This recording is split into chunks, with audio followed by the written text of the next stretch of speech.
ঘরে পানি ঢুকছে ঘরে।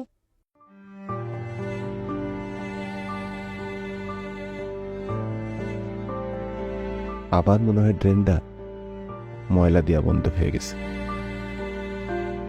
কবে যে মানুষের এই ময়লা ফেলানো বন্ধ হবে?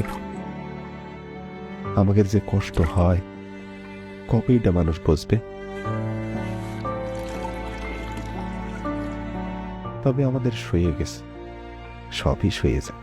এই যেমন যখন ময়লায় ড্রেন আটকায়ে ঘরের মেঝে ডুবে যায় নোংরা পানিতে, তখনও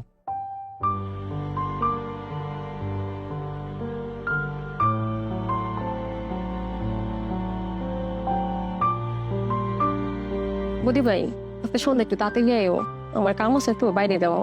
হাসতে তো হবেই, আজকে আমার মেয়ের জন্মদিন না।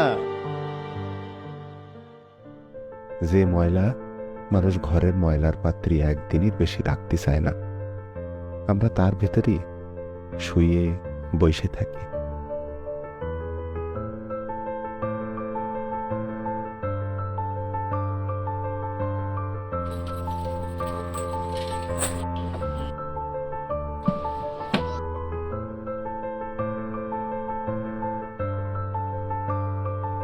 হ্যালো গাইস, আজকে আমরা নতুন একটা জায়গায় ঘুরতে বেরিয়েছি। অনেক চিল হবে, অনেক চিল।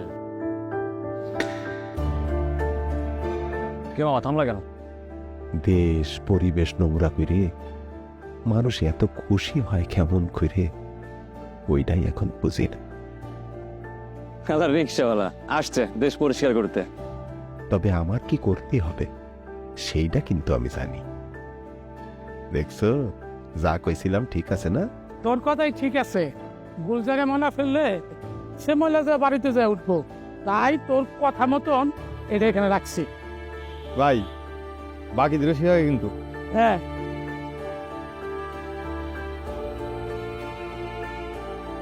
উপর থেকে ছুঁড়ে মারলে ময়লা নিচে পড়বে, এটাই নিয়ম। আর ময়লা নিচের মানুষের গায়ে পড়লি, ঘর দর ফিরে গেলি পরে সেটা তারা সহ্য করে নেবে। সেইটাও হয়তো এই সমাজের নিয়ম। কত কি যে ভুল শেখাচ্ছি, আমরাই আমাদের বাচ্চাদের শিখায় যাচ্ছি কিরাম করে নিজেদের ধ্বংস করতে হয়। চারপাশ নোংরা করার সময় একবারও কি মনে আসে না গো, আমার দোষে আরেকজনের কত কষ্ট, কত ক্ষতি হতে পারে?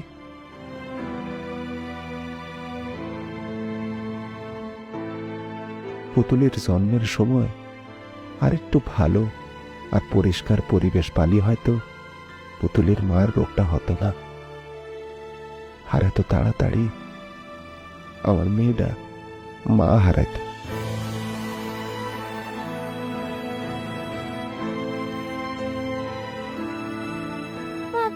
হ্যাঁ।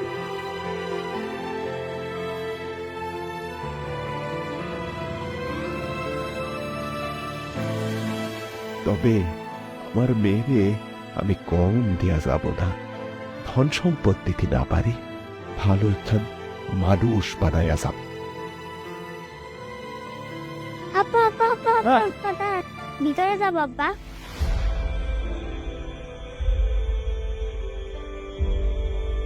ভিতরে দেখবো আব্বা।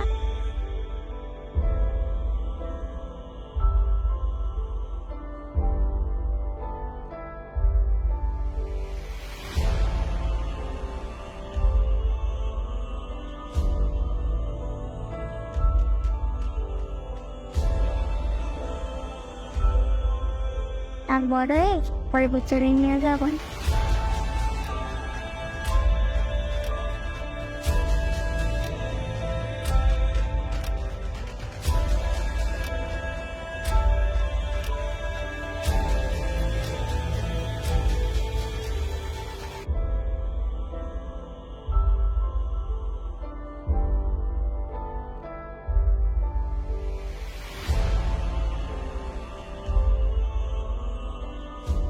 কত বিদ্যা বুদ্ধি জ্ঞান আমরা দেই আমাদের সন্তানদের, কিন্তু ভুলে যাই পৃথিবী আর পরিবেশ সুন্দর রাখার অতি জরুরি শিক্ষাটুকু দিতে।